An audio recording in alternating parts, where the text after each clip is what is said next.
Welcome to the Critically Clueless. I'm the Monk, and today I'm going to do a video in Wasteland. We are looking at character builds here, trying to show you an optimized build, at least a mid-game optimized build, or what to really look for. So, background, I'm going for lethal weapon. This is going to be a melee build.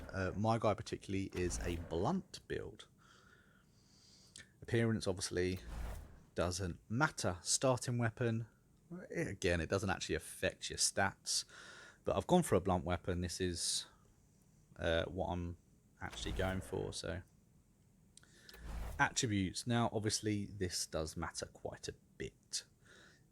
If he's a melee character, you are going to want him to move, so a little bit of speed is probably a good idea.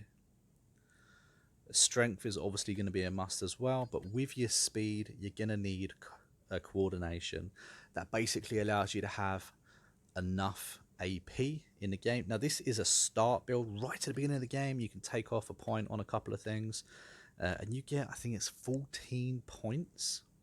So for me this would be where I started with a melee character, and then obviously I would build from that. So we're looking at a good amount of strength. Again, with the coordination, I'd aim for 7, but it is up to you. You'll want to aim for your strength to go as high as you can get it.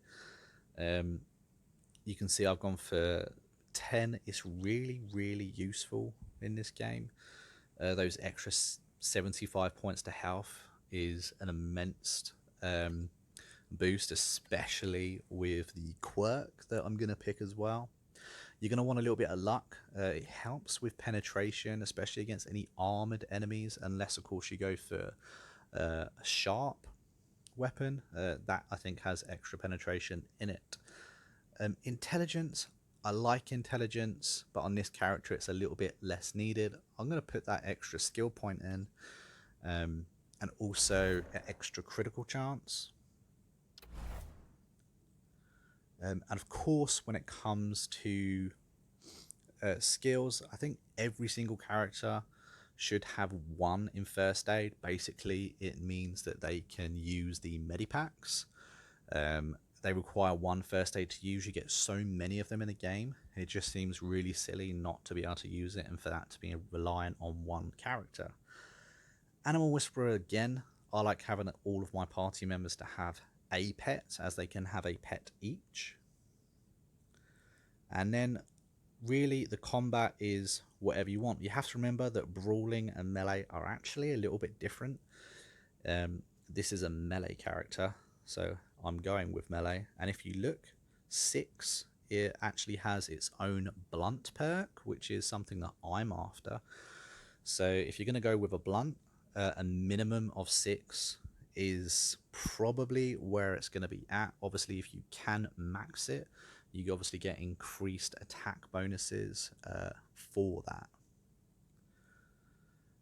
And that's pretty much it. That's your basic build for him. Obviously, you then want to fill him out for however you want around that, you know, depending on what you need him to have. You know, I don't think any other skill actually impacts your melee character anyway.